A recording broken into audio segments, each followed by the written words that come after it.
Sa kapunta to the moon, road trip, brum brum.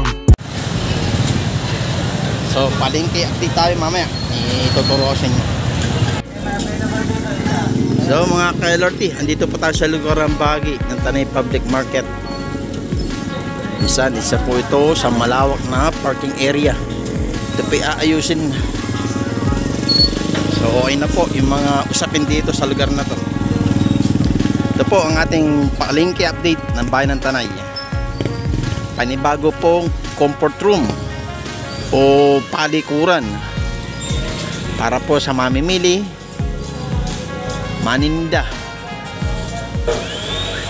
mga driver na naghihintay sa kanilang mga service.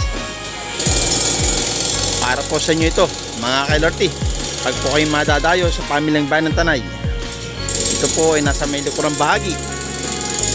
Bagong bago ang style, modernong moderno ang dating. So ito po ang bago dito sa Tanay Public Market.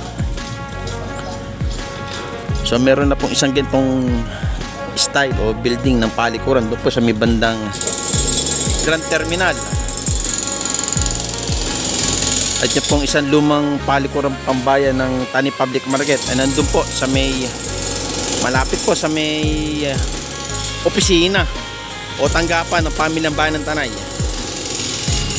So kung mapapasin nyo po, ay talagang pinapaganda, inaayos ang pamilyang bayan ng Tanay. Dahil ang pamilyang bayan po ng Tanay ay talagang kilalang kilala, dinarayo. At ito pong pamilya ng bayan ng Tanay ay ilang awards na po ang nakuha nito sa panlalawigan na pagbisita, sa panlalawigan na pag-check ng qualification o yung lagay ng mga bawat pamilyang bayan sa lalawigan po ng Rizal. Ay number 1 po ang Tanay Public Market, dahil 3 beses nga po nakuha ng Tanay Public Market ang naturang award o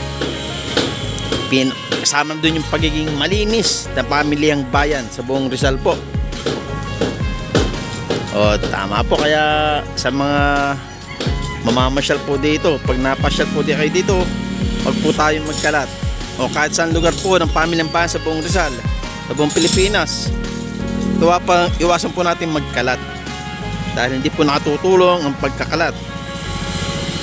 So pasok din po ang Tanay Public Market sa DTI list na sumusunod sa takdang presyo ng bawat produkto. So yun lang po mga LRT. Ito na po si Commander. Happy aalis na. Salamat po sa pagpanood.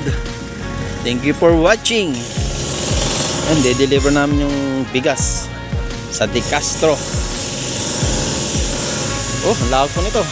Oh, thank you for watching mga kalati. Okay. So, ilagay ko ng camera natin dito. Deliver tayo sa De Castro. Tara, let's go!